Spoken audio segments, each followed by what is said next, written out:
Olá, nós estamos aqui hoje com o deputado estadual Reis, da Alesp, da Assembleia Legislativa de São Paulo.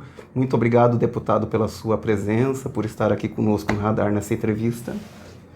E nós convidamos você a seguir aqui o Radar Democrático no YouTube. Agradecemos a sua audiência, então se inscreva no nosso canal.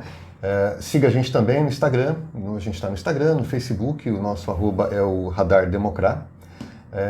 E também você pode receber nossas notícias e análises pelo nosso site, radardemocrático.com.br, lá tem o material na íntegra, e você pode receber em primeira mão pelo nosso grupo de WhatsApp.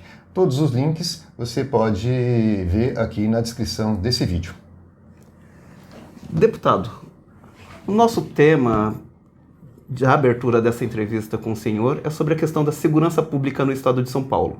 Então temos temas fundamentais aí, né, sendo divulgados pela mídia, como violência policial, greve do serviço público, escolas cívico-militares.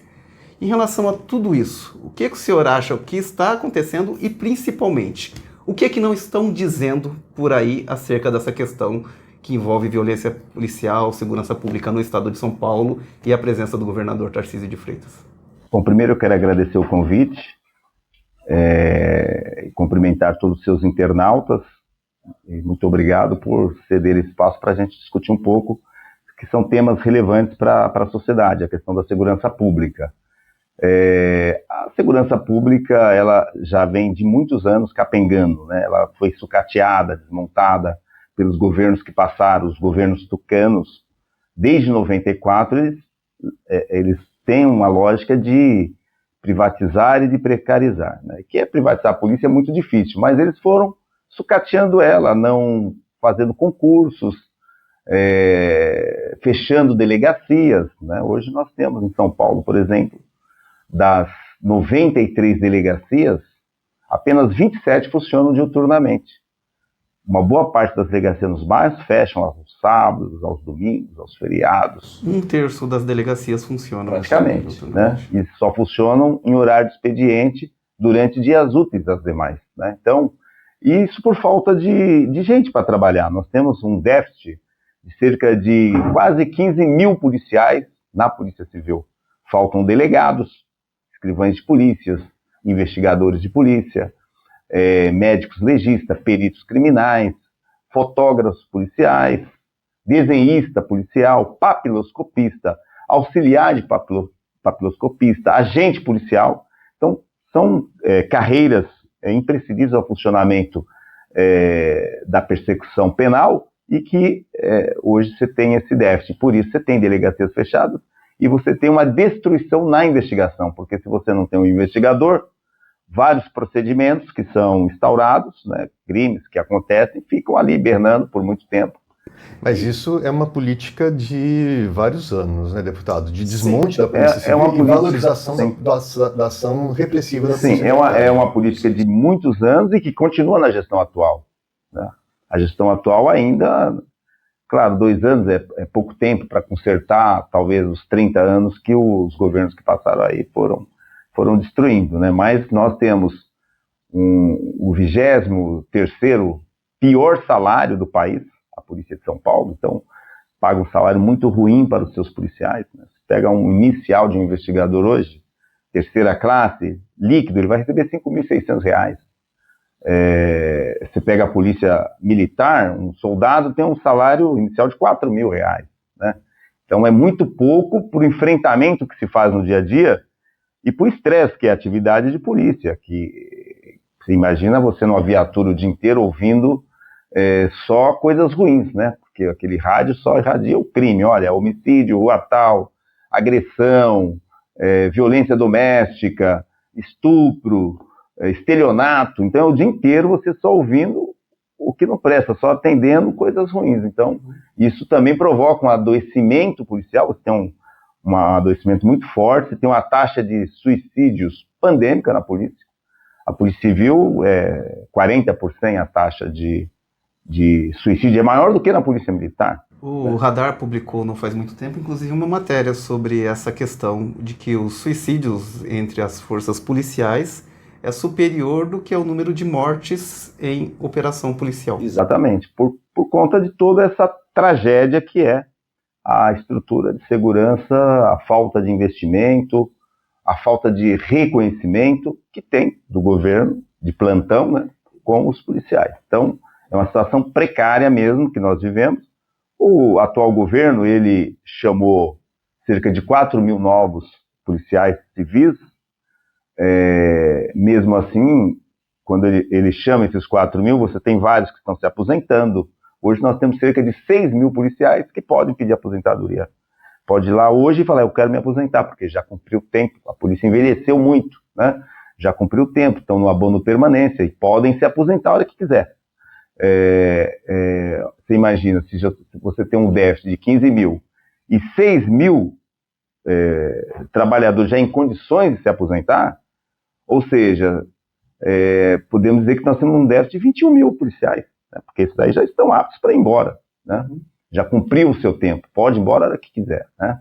Então, você tem toda essa problemática que acaba o cidadão sofrendo lá na ponta. Então, você tem um grande número de ocorrências subnotificadas, ou seja, muitas vezes as pessoas são vítimas de um crime e que ela tem tanta dificuldade para registrar, né? Porque, mas pode fazer pela delegacia eletrônica. Às vezes as pessoas não sabem como opera um computador, um celular. Não é todo mundo que tem um celular, um smartphone, que dá para você entrar ali na delegacia eletrônica e fazer um boletim de ocorrência. E ele vai à delegacia, chega lá, a delegacia está lotada de ocorrências, de pessoas ali para fazer ocorrências. Então, como faltam funcionários, ele pode ficar lá 2, 3 horas para fazer um registro, 3 horas. Muitas vezes ele desiste de registrar aquela ocorrência, ele vai embora. Então, essa ocorrência aconteceu um crime, mas não foi notificado. Então, há uma subnotificação muito grande de delitos que são praticados no dia a dia e que na estatística do governo não aparece. Então, o governo aparece lá, aponta a sua estatística dizendo, olha, estamos reduzindo a criminalidade. Não é que está reduzindo a criminalidade, é que o processo de registro é tão dificultoso que aquela ocorrência aconteceu e não foi registrada, e o governo não tem o conhecimento dela. Então, essa subnotificação também, ela é muito grande, e o cidadão no dia a dia depara com essa questão. Deputado, você falou uma coisa que em relação à delegacia eletrônica, né, o registro, mas tem também uma questão ligada à internet, que é de crimes cibernéticos, né, crimes praticados pela internet e que não fica só no âmbito ali da internet, é crime real, de golpe do amor, fraudes, uma série de tipos de crime, que você só pode combater com inteligência policial. Esse é o crime do momento, né? E a inteligência só você consegue com uma polícia civil bem preparada, que o senhor está dizendo, não estamos preparando a polícia para isso, né? Nós temos um departamento muito eficiente, que é o DIPOL, e uma divisão no DEIC, que é a Divisão dos Crimes Cibernéticos, né? São eficientes, mas o problema é que são tantos os crimes que só essas equipes não dão conta de... Que hoje, o bater carteira hoje é o celular, né? Antigamente, o trombadinha batia a carteira, tomava sua carteira e saía correndo. Hoje todo mundo quer o seu celular, porque aqui está sua conta bancária, né? É por aqui que se pratica vários estelionatos, vários delitos, né? E realmente a polícia, ela é preparada, ela tem estrutura, mas essa estrutura é muito pequena em vista da grande quantidade de delitos que acontecem. Então, você teria que ter um maior investimento do Estado, levando essa expertise que tem a Polícia de São Paulo, ela tem uma inteligência, ela tem uma expertise, levando para várias regiões do Estado, para várias delegacias, porque não adianta você ter essa inteligência, essa expertise concentrada em um departamento, né? Porque, imagine vocês, eu tenho isso lá no DEIC, mas eu tenho o crime acontecendo em Campinas, nessa mesma lógica.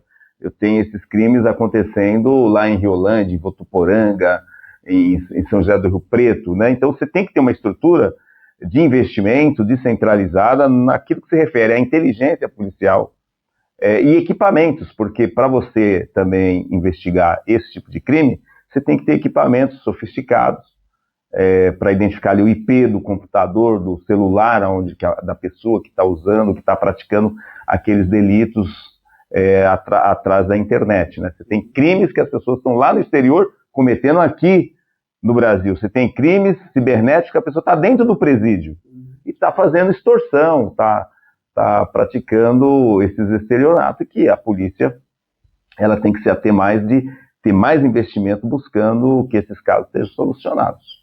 Nós começamos essa entrevista falando, né, que essa questão da segurança pública no estado de São Paulo está muito em voga, especialmente por conta da violência policial. E a pergunta que fizemos inicialmente para o senhor era o que não estava sendo dito em relação a tudo isso, né? E uma das coisas que o senhor está destacando bastante aqui na fala do senhor, e que não vem sendo dito, me parece, que é o que dá para extrair bastante da fala do senhor, é de que a polícia está sendo vítima do governador Tarcísio nesse momento. Ela é vítima do governo de plantão, como foi vítima dos últimos governos nesse período aí, vamos dizer assim, desde o Montoro, né, que não tem tanto investimento na polícia. No Quercia teve bastante investimento. No Montoro um soldado ganhava 10 salários mínimos. Você imagina que hoje 10 salários mínimos seriam cerca de 15 mil reais. Um soldado hoje ganha 4 mil reais. Então, desde esse período que a polícia vem sendo vítima do Estado. E a sociedade, obviamente, paga essa conta, né? Então, o que a gente quer? Uma polícia estruturada, uma polícia bem paga, valorizada, uma polícia que respeite os direitos do cidadão, que trate os bandidos com firmeza, porque também não dá para você ficar dando flor para bandidos, tem que tratar os bandidos com firmeza, né? A inteligência tem que ser usada para efetuar mais prisões, a investigação tem que ser mais aprofundada, você tem que ter a polícia estruturada para que as investigações realmente elucidem os crimes, porque o grande foco da polícia é desvendar os crimes, é elucidar. Olha, porque quando você investiga e você elucida, você esclarece o que aconteceu, aquela pessoa vai ser punida. Se não há o esclarecimento, se não há a investigação, você trabalha com uma taxa de impunidade lá em cima. Então, hoje nós temos a polícia militar trabalhando na repressão e prendendo depois que o crime acontece, né? Quando você deveria ter uma forma de prevenção melhor para não deixar o crime acontecer, e em ele acontecendo, você tem um sistema repressivo que funcione 100%, que a investigação realmente possa esclarecer os delitos para que não haja a impunidade. É que o senhor, inclusive, está comentando uma coisa assim da percepção cotidiana das pessoas sobre o próprio cotidiano dos policiais militares, por exemplo, que atuam na repressão, que estão ali no seu cotidiano, dentro da viatura, só ouvindo coisas ruins no rádio. E esse aumento de número de coisas ruins é também muito em decorrência do que o senhor está apontando sobre a desestruturação do papel investigativo da Polícia Civil, né? Que a gente... É uma coisa, inclusive, que não vem sendo comentado muito, né? Se dá muito foco à Polícia Militar, às ações do governador em relação à Polícia Militar, mas se dá pouca atenção, e o próprio governador vem dando pouca atenção à estruturação da Polícia Civil, que era que teria esse papel, né, de investigar. O governo federal, o governo Lula, ele aprovou agora a Lei Federal 14735, que traz as diretrizes para as polícias civis do Brasil como um todo. Então, todos os governos vão ter que fazer as suas adequações. Já alguns governos já fizeram, como do Espírito Santo, de Tocantins, né? Em outros estados está em discussão. Em São Paulo está em discussão um grupo de trabalho na Casa Civil que tem a missão de, até o dia 9 agora de maio, apresentar uma minuta de projeto da reestruturação da Polícia Civil do Estado de São Paulo. Isso por conta dessa lei federal, que foi mandada para o Congresso no governo Lula no governo Lula 2, foi em 2007, e que ficou hibernando até agora no governo Lula 3. Então passou Dilma, 17 anos. Passou Dilma, passou Michel Temer, passou Bolsonaro, e agora o Lula de retorno, ele traz novamente essa pauta que é o fortalecimento das polícias civis no Estado brasileiro e aprova um estatuto, né, uma lei orgânica nacional, chama-se Lei Orgânica Nacional das Polícias Civis. E o Ministério Público tem uma lei orgânica, a magistratura tem uma lei orgânica, a defensoria tem uma lei orgânica, e agora a Polícia Civil tem uma lei orgânica nacional em que os governos terão que fazer as suas adequações. E dentro dessas adequações, você tem uma estruturação das carreiras, né? Então, São Paulo está nesse caminho, mas por conta da imposição dessa lei federal, porque se não tivesse, não teria evoluído esse processo de discussão. Então, hoje se tem uma discussão da reformulação de todo o sistema de polícia judiciária por conta da Lei 14.735, que foi aprovado pelo presidente Lula. Deputado, e a PEC da segurança, que avaliação o senhor faz? Olha, a PEC da segurança, ela não traz tantas alterações, né? Ela cria ali a Polícia Ostensiva Federal, que já nós temos a Polícia Rodoviária, porque em tese, na Constituição, no artigo 144, você tem o que são polícias. Polícia Ferroviária Federal, Polícia Rodoviária Federal e a Polícia Marítima Federal. Então, o que eles estão dizendo? Que a Polícia Rodoviária Federal vai se chamar Polícia Ostensiva Federal e vai acumular, vai agregar essas atividades que em tese eram feitas por essas polícias que foram se reduzindo no tempo, né? Porque quando se fez a Constituição 88, você tem lá no texto a Polícia Ferroviária Federal, mas você quase não vê policiais ferroviários mais, até porque as ferrovias foram privatizadas, não saíram muitas vezes da ação do Estado, né? Passaram para o privado. Mas o que a PEC está propondo é isso. Cria-se uma polícia ostensiva federal. Ela não vai assumir atividades de polícia judiciária do Estado nem da União. Não vai assumir atividade de polícia ostensiva do Estado, que é a Polícia Militar. E a PEC traz ali, uma novidade que ela traz, é que a Polícia Federal, a Polícia Judiciária da União, poderá também, concorrentemente com os estados,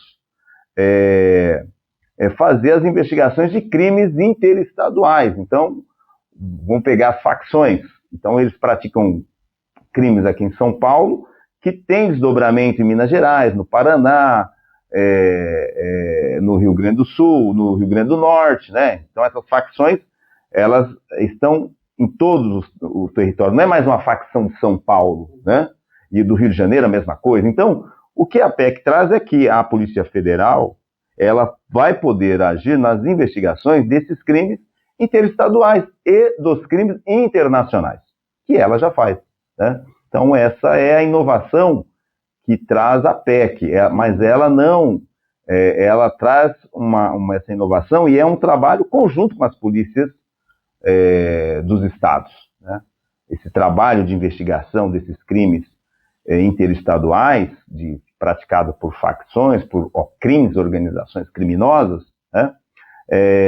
Poderá ser feito conjuntamente com as polícias dos estados, porque o grande problema que os governadores dizem é que a PEC está tirando as atribuições que é deles. Não é verdade isso, né? Mas a alteração que está vindo é mais para ajudar também no combate a essas organizações criminosas, a esses crimes que saem do Estado para um outro, né?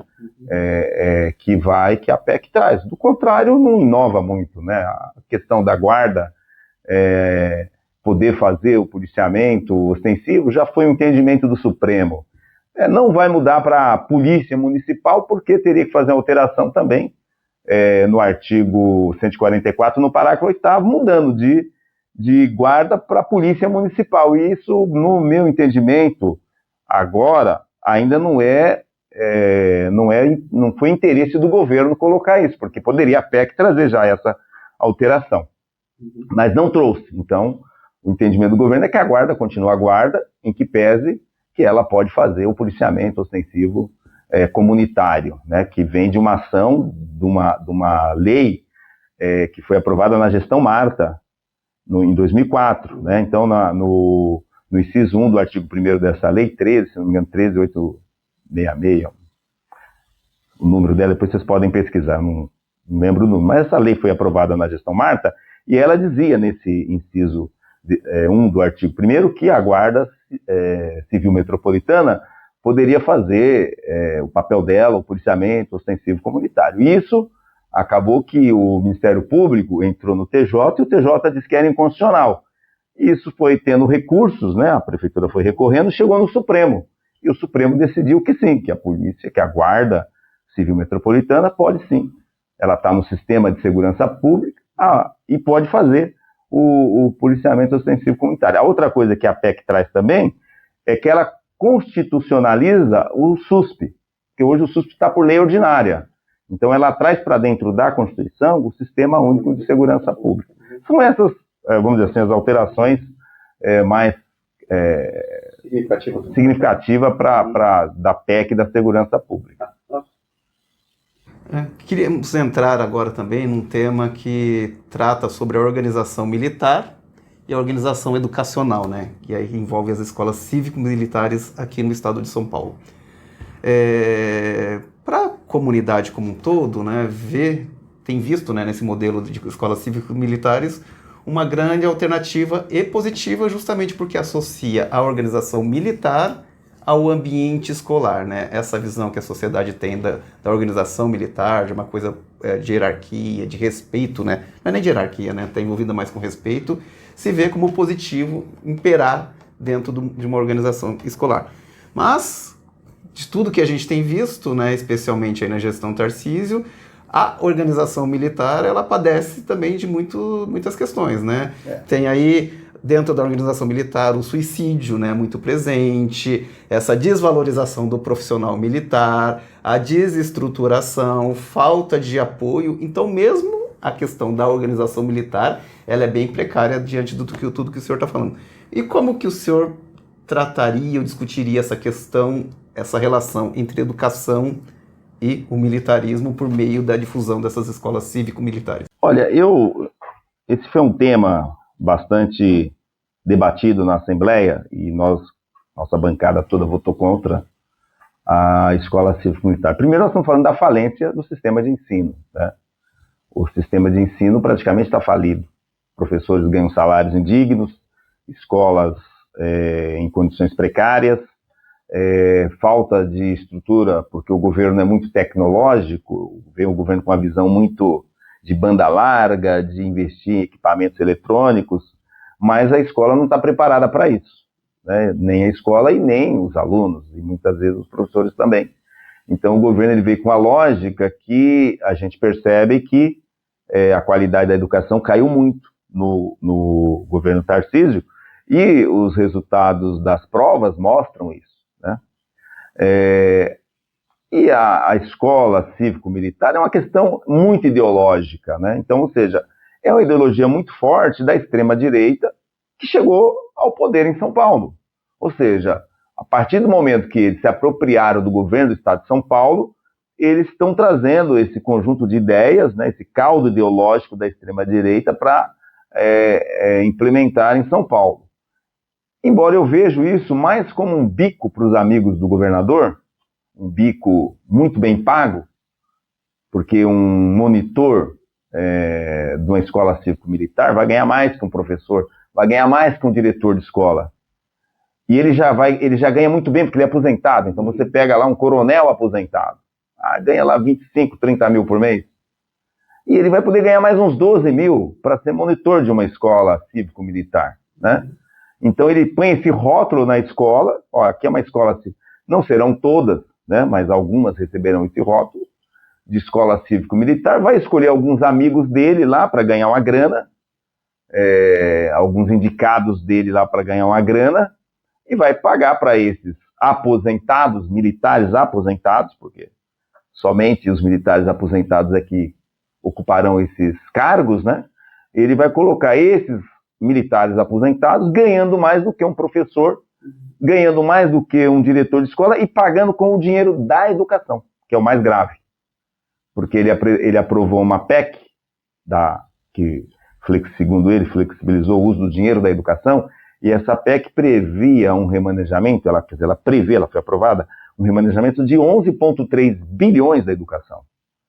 Então, além disso, ele vai poder usar o pouquinho de dinheiro que ainda tem lá, que é para pagar os professores, que em tese ele deveria usar esse dinheiro para remunerar melhor os professores, pagar um salário digno para os professores, tanto é que os professores estão aí já entrando em greve, né? Estão entrando em greve porque não tem reajuste, não teve reajuste em 23, não teve reajuste em 24, são 2 anos sem reajuste salarial, sem recomposição da inflação, não é nem aumento de salário. É a inflação que teve nesse período, né, que tira o poder de compra do trabalhador. Então ele vai usar esse modelo de escola cívico-militar porque ele vai pagar essa turma com dinheiro da própria educação. Aquele dinheiro que era para melhorar o salário do profissional da educação vai lá para um tenente, para um coronel, para um major, para um capitão, e ele fica bem com essa base dele, né? Porque o cara fala, eu me aposentei, eles se aposentam jovens, né? 55 anos já pode se aposentar se tiver o tempo de contribuição. Se aposentam jovens e vão poder ganhar mais uma grana oficialmente, sem correr muito risco, porque não vão estar na rua enfrentando o crime, vai estar lá na escola dando ordem unida, marchando. Essa é a lógica da escola cívico-militar que tá colocada aí e que mostra a falência do sistema de educação.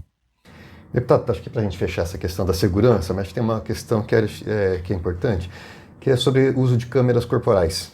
Que o Tarcísio, no começo do governo, foi contra, depois ele recuou, admitiu, mas de fato ainda isso não está implementado de maneira universal. Mas queria saber a opinião do senhor para o policial militar. O uso da câmera é positivo? O uso da câmera, eu defendo que todos os funcionários usem a câmera, inclusive os deputados, inclusive o governador. Aliás, tem um projeto de minha autoria que prevê isso, que todos os funcionários do Estado usem a câmera. Por exemplo, se o governador tivesse uma câmera e o cidadão pudesse acionar ela pelo modo remoto, pelo um aplicativo, nós saberíamos o que o governador estaria fazendo agora. O que ele está fazendo agora? Está trabalhando? Está no seu gabinete? Está recebendo pessoas? Está despachando? Está resolvendo os problemas? O que está fazendo o governador? O que os deputados estão fazendo agora? Se nós tivéssemos uma câmera e o cidadão pudesse acionar em modo remoto, nós saberíamos. Estão realmente trabalhando? Hoje não teve quórum na Assembleia. Não, eu fui lá de manhã, pus a minha presença, porque todo dia eu ponho presença, mas obviamente que eu tinha agenda aqui em Campinas, saí de lá e vim para Campinas. Mas não teve 12 deputados que colocaram presença. O que estão fazendo? São 94. O que eles estão fazendo no dia a dia? Em tese, nós, funcionários públicos, nós somos funcionários do povo. Eu sou funcionário de carreira, eu sou investigador de carreira, mas estou deputado, mas independente de qualquer coisa, quem paga o meu salário é o povo. Então, nada mais justo que o povo pudesse nos monitorar. Então, eu entendo que a Câmara é hiper importante para proteger, inclusive, o policial, porque ele pode ser acusado de ações e que a Câmara pode mostrar que ele não fez aquelas ações, né? Então, a Câmara é muito importante, é uma política pública e, em tese, no meu entendimento, todos os funcionários públicos deveriam estar usando a Câmara. Todos os funcionários públicos teriam que submeter à fiscalização popular, porque quem paga o salário do funcionário público é o povo. Bom, deputado, a gente gostaria muito de agradecê-lo por essa entrevista, por estas questões, né, que o senhor coloca tão fundamentais, que inclusive muitas delas não estão sendo ditas, né, nesse contexto de discussão sobre segurança pública. Então, o Radar Democrático gostaria muito de agradecê-lo. Eu que agradeço e me coloco à disposição de vocês. Eu sempre digo, eu sou que nem o Luan Santana, é só fazer assim que eu volto.